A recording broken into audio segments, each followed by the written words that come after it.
Engkanto, multo, tiktik, aswang. Mga karanasang hango sa tunay na buhay, mga kaganapan na mayroong basihan. Huwag kang matakot, Maning. Hindi mga aswang yan. Tignan mo, may mga sako na dala. May laman pang panggatong. Anak! Anak! Anak ko! Sa oras na malaman naming may ginawa kayong hindi kaaya-aya sa lugar na ito, alam namin kung saan kayo matatagpuan.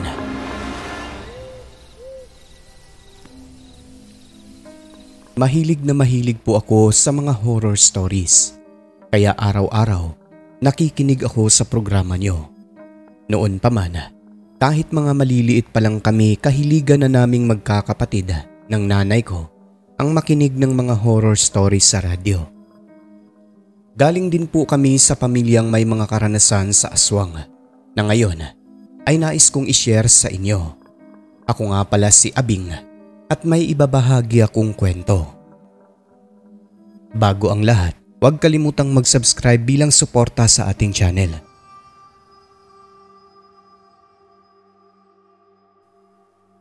Karanasan ito ng aking lolo at ng kapatid niyang lalaki. Nangyari matagal ng panahon ang nakalilipas na kinuwento lang din sa amin. Tawagin na lang natin si Lolo bilang si Ignacio at kapatid niya bilang si Maning.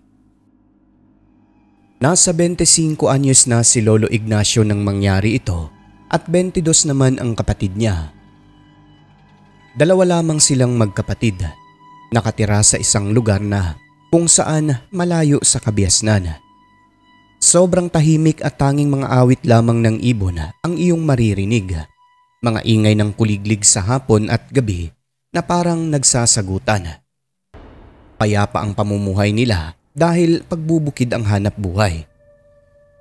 Tuwing lumalabas sila ng bahay, araw man o gabi, ayon sa kwento ni Lolo Ignacio, hindi sila nawawalan ng tansong kutsilyo na laging nakahanda at nakasukbit sa kanilang tagiliran.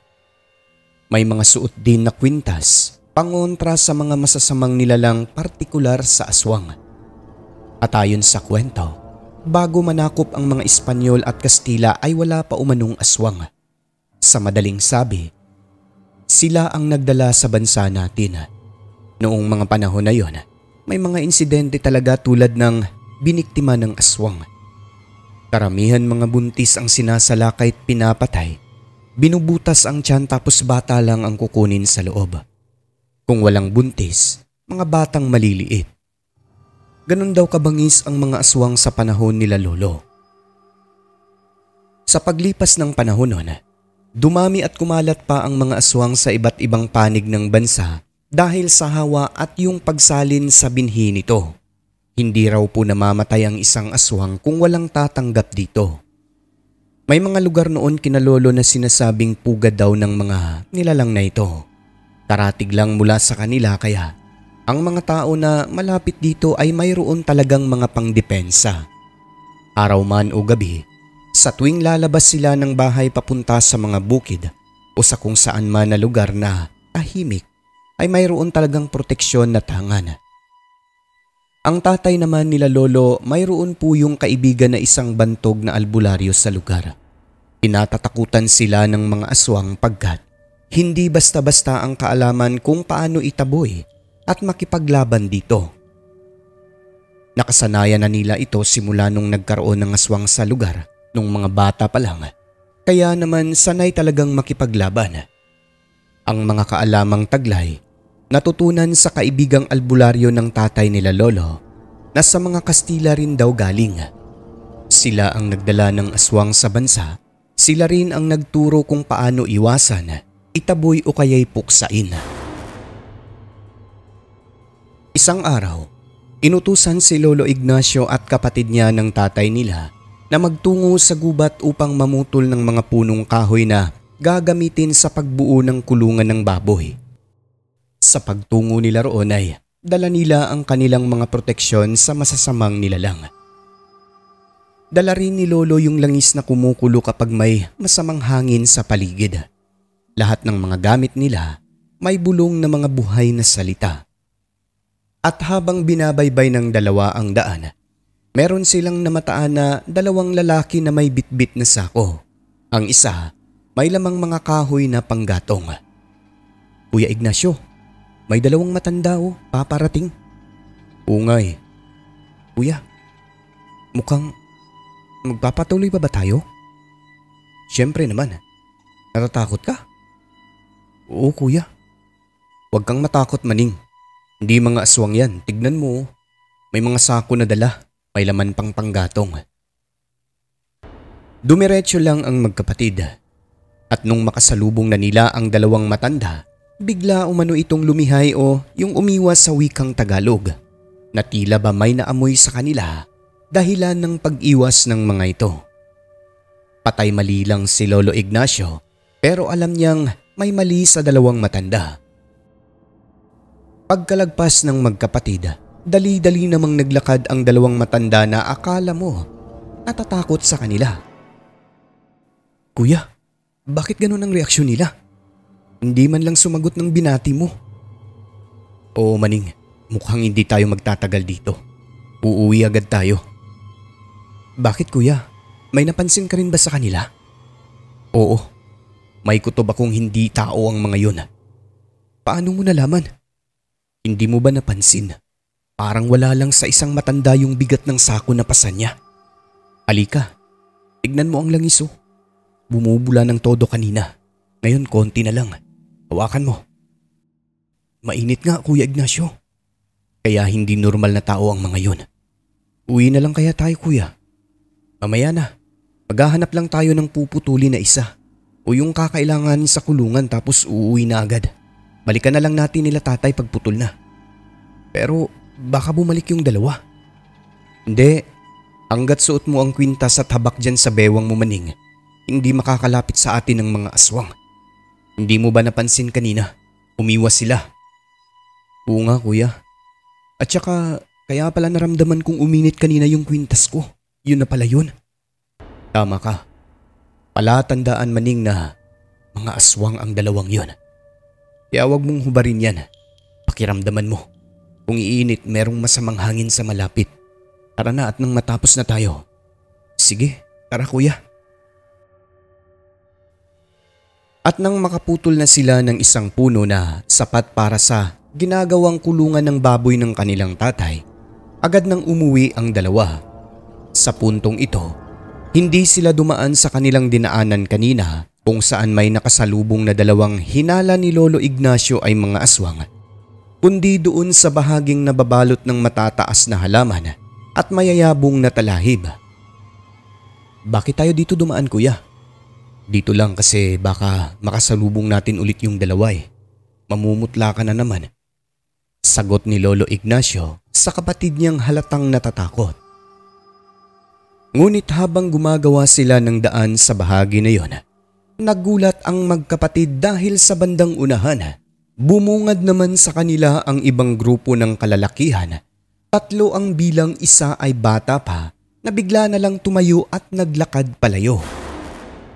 Ang isa ay may pasan na putol na katawan ng puno ng saging at yung isa naman mga panggatong na mahahaba. Takang-taka ang magkapatid kung bakit nandoon ang mga ito.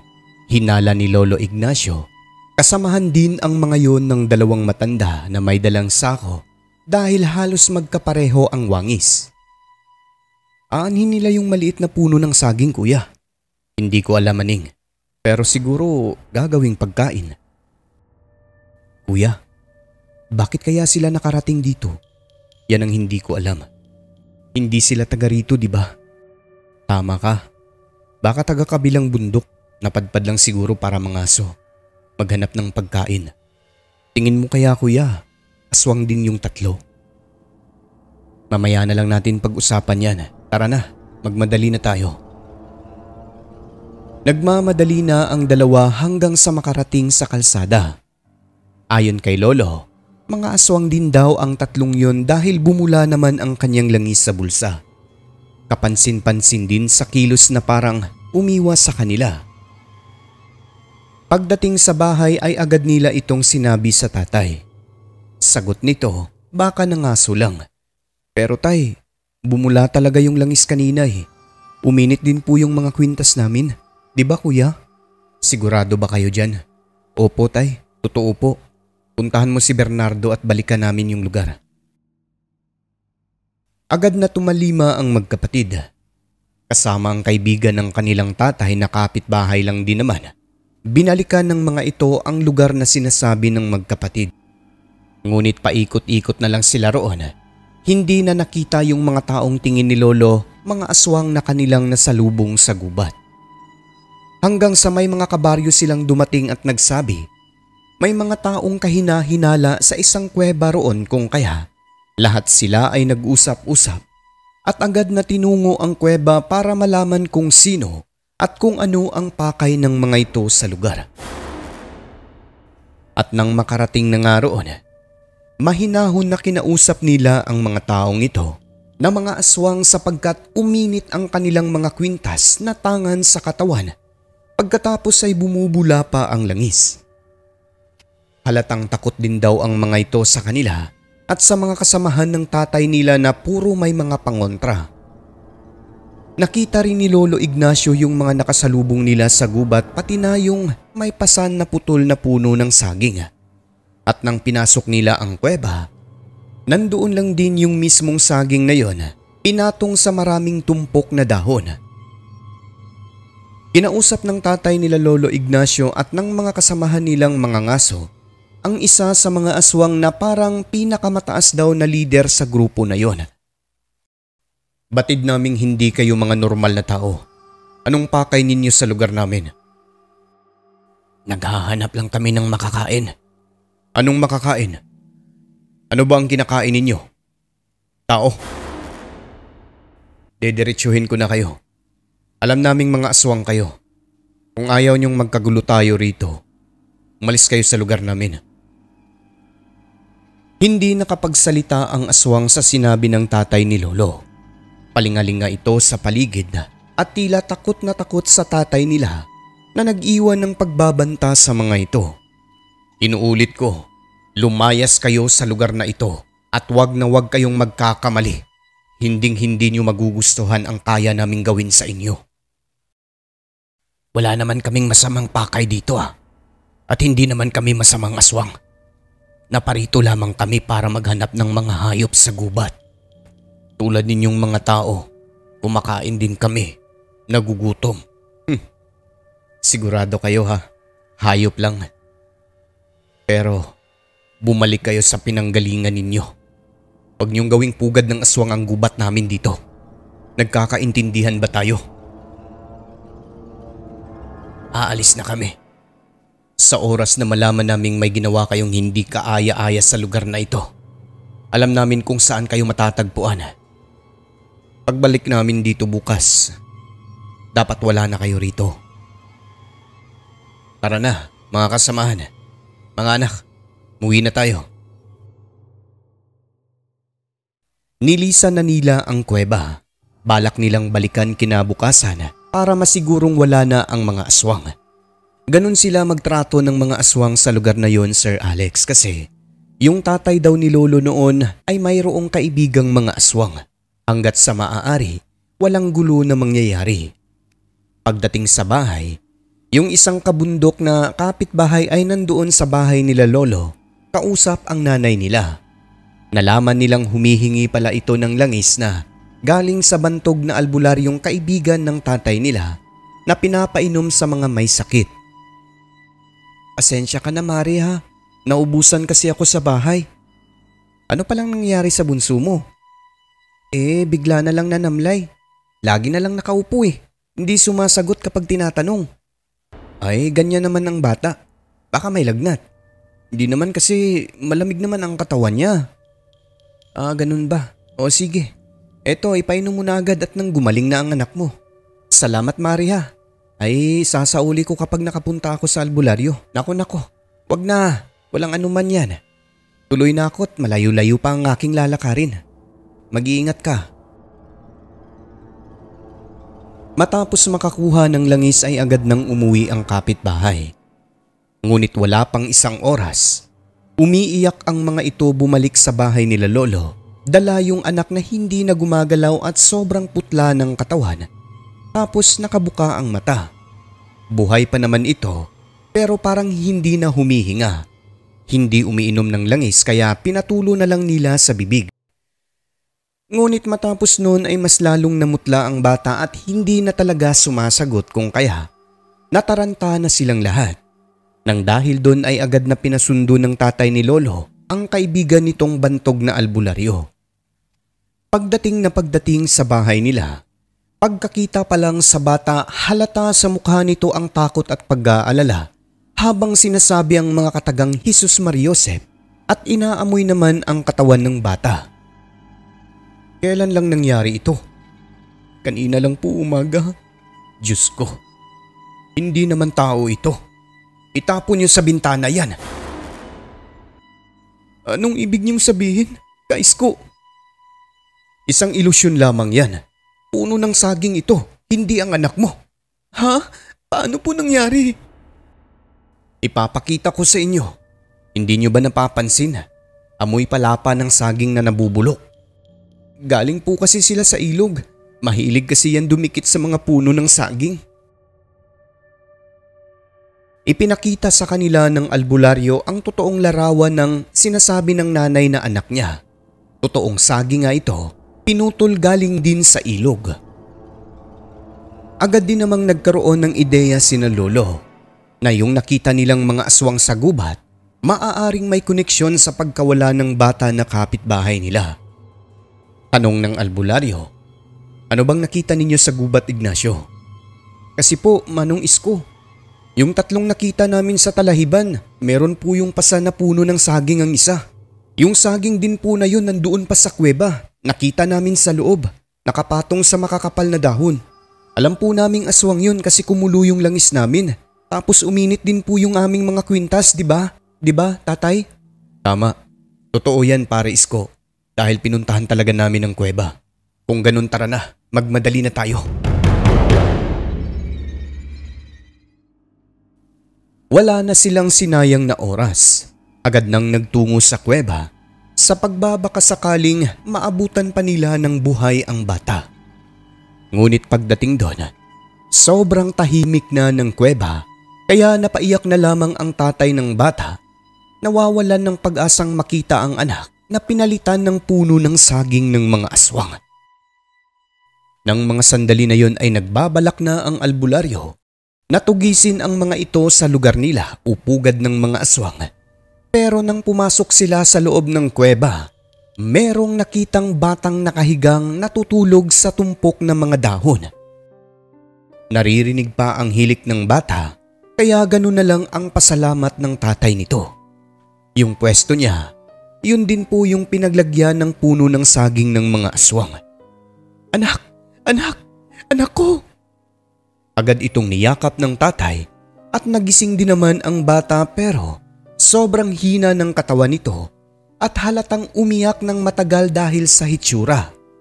Labis-labis ang pasalamat ng lahat sapagkat natagpuan pa nila si Dodong ng buhay at hindi ito sinaktan ng mga aswang. Agad nila itong inuwi.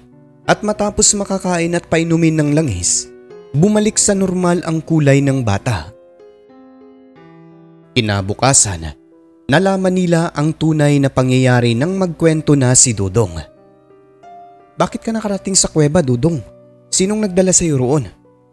Yung mga tao po na mabaho. Nangunguha kami ng bayabas ng kapatid ko doon, sa dulo. Galing kami sa ilog na ligo.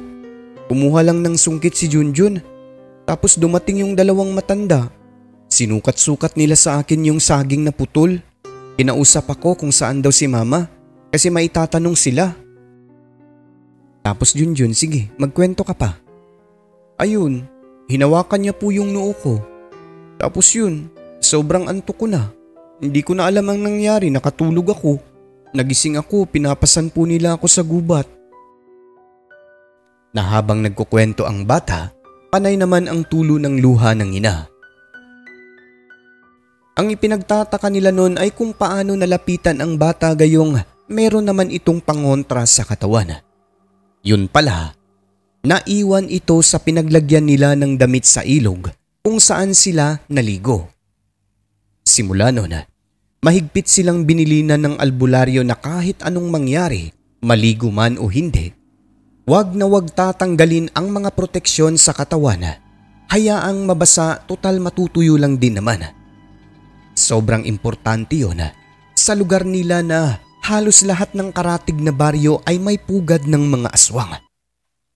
Sobrang nakakaiyak lang ang kwento ng bata dahil ayon dito, nakita niya raw si Lolo Ignacio at yung kapatid nito sa gubat, pero kahit na anong sigaw niya, hindi raw siya naririnig ng dalawa.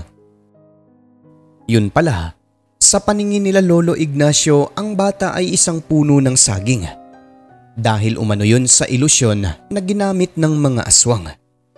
Maging doon sa kuweba, umiiyak din daw siya kasi hindi siya naririnig nila Lolo na nagsasalita at humihingi ng tulong habang nakahiga sa gitna ng mga dahon na nakagapos ang kamay at paa. Kaya nang makita niyang umalis sina Lolo, nawalan na ng pag-asa ang bata noon. Kaya ipinikit na lamang ang mata dahil akala niya ay papatayin na siya ng mga aswang. At nang makaalis na sina Lolo, nagmamakaawa siya nung pinatayo kasi akala niya ay katapusan na. Pero nagsalita umano ang aswang at sinabing, "Nagkamali kami, Dodong. Hindi ikaw ang hinahanap namin. Sabihin mo sa mga magulang mo, nagkamali lang kami. Pakakawalan ka namin pero huwag kang umalis dito sa loob ng kuweba dahil madilim na. Maraming mababangis na hayop sa labas kaya bukas ka na umuwi kapag may araw na."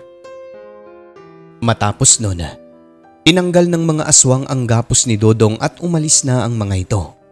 Nais man ng bata na umuwi ng gabi na yon, babaybaying mag-isa ang gubat kaso wala siyang sapat na lakas at hindi talaga makatayo sa sobrang pagod kung kaya natulog na lamang siya sa loob ng kuweba sa gitna ng mga dahon. At yun na nga, salamat sa Diyos. Di nagtagal ay dumating naman sina Lolo at mga taong naghahanap sa kanya kasama ang tatay. Sa kabutihang palad, naabutan si Dodong na ligtas ng kanyang pamilya. Ayon sa albularyo, natakot ang mga aswang sapagkat natunugan ang mga ito na masama ang balak sa lugar nila Lolo. Nakikilala nila ang tatay ng lolo ko na nag-iwan pa ng pagbabanta sa kanila kaya pinakawalan ang bata. Maaaring nagbabalak din daw na gawing pugad ng mga aswang ang kuweba kasi may naabutan silang mga kahoy doon na gagawin daw sigurong kubo. Pero hindi natuloy buhat ng binantaan nga ito ng mga tao. Natakot din dahil lahat ng mga tao sa lugar ay halos may mga pangontra sa katawan. Mabuti na lamang, ang mga tagpo sa gubat ay nasaksihan nila Lolo at ng kapatid niyang si Maning. Dahil kung hindi, malamang sa malamang wala silang ideya kung saan matatagpuan ang bata na pinalitan ng ilusyon. Kaya laking pasalamat din ng lahat dahil sa mga lolo ko na naging dahilan kung bakit iniwan si Dodong ng mga aswang sa kuweba.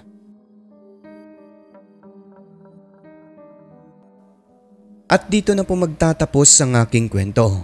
Sana'y mapansin mo rin po ito at mai-ere sa channel nyo. Lubos na gumagalang, Abing ng Kabisayaan.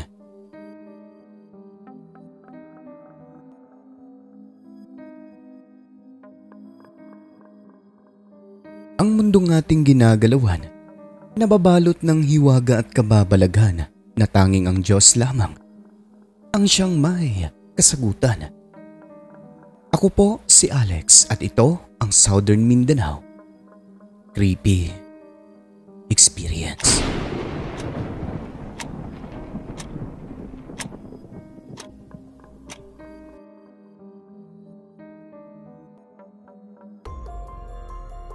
So yun na po ang kwento ni Ma'am Abing mga kaibigan, no? Sobrang nakakatakot naman po itong kwento niya. Imagine nyo, tinangay na ng aswang yung bata pero nakita pa. Pasalamat sila kay lolo nila, no? Sila pala yung tunay talaga na hero dito kasi sila yung nakadiscover kung saan matatagpuan yung bata, no? So sa lugar na maraming aswang, dapat hindi talaga tatanggalin yung mga proteksyon sa katawan, no? Delikado, baka matulad doon kay Dodong na tinangay ng aswang. Mabuti na lang at natagpuan pa talaga na ligtas. Kayo mga kaibigan ko, kung meron kayong mga opinion dyan, i-comment nyo na lang po sa ating comment section. Binabati ko unang-una si Mama Cheng's channel na 12 months member na, Jeffrey Bunyad 20 months, kay Story Hikes of Toski na 31 months member, Liam 2 months, kay Alfer Nano 1 month, kay Rose Kim na 12 months member na, Rancid Horror Stories 1 month, kay Mike na 27 months member na, kay Susan Dorn na 1 month, kay Samantha Cruz na 2 months member na, Darlene Cabatuan 46, kay LCD Acosta 42 months member na, Rosarie Jayarante 3 months, kay Esmeralda Jucares 8 months member na, no? Jonizel Alviola 22, kay Jim Semilia 26 months member na, Luis Elmido 21. Last but not the least, ang isa sa pinakamatagal natin, si Madam Christine Olzon 45 months member na, no? And maraming salamat po sa inyong lahat mga kaibigan ko na patuloy na sumusuporta po sa ating programa, no? Nahihirapan na itong channel pero go lang po tayo kasi maraming nandyan pa rin nanunood at nakikinig sa ating munting mga kwento, no, tungkol sa aswang. Kaya maraming salamat sa inyo. God bless you all. At syempre sa mga commentators natin, last update mga kaibigan, babatiin natin silang lahat mga nag-comment sa ating pinaka-latest na in-upload na video, no, last update. Unang-una kay hindi mabasa, no, YFD lang ito, yung may picture na parang duwende. Shout out sa lahat ng listener ko. Keep supporting this channel. Ni Boss Alex, I love you. Mapagmahal daw. Thank you po sir. Kay Christy Harm ng Germany, kay So Mendoza, kay Rose Ulalia, kay Hazel Fiesta, Leslie, kay Mary Asilar, Maria Perez, no, kay Rexy Abergaz, kay Wilma Pascual, kay Arlene Cools Besa. Last but not the least, kay Grace Bukabal. Ayan. Sabi niya, maayong buntag sir. Lingaw jud ko kayo sa kami sa akong pamilya maminaw nimo. Hawod kaayo ka magbisaya ug Ilonggo. Ingat po kayo palagi and more videos pa po sir. Siyempre para sa inyo mga kaibigan. Upload pa rin tayo kahit na mahina na tayo ngayon, no. Sana dumating ang araw, babalik yung ating mga views, no. At siya nga pala, maraming salamat sa nagsuporta sa ating channel na SMCA Compilation. Sa mga hindi pa nakasupport, pwede nyong suportahan sa pamamagitan ng pag-subscribe, no, at panood sa mga videos natin doon na umaabot po ng 6 hours po ang haba. So yun. At sa lahat ng mga silent listener, ay welcome po kayo sa channel natin. Pumasok na po kayo at i-hit ang subscribe button. Siyempre, huwag niyo hong kalimutan ang notification bell upang updated kayo sa mga bagot nakakasabik nating mga kwento. Muli po mga kaibigan, maraming salamat po sa mga suporta nyo. Huwag kalimutang tumawag sa taas. I love you.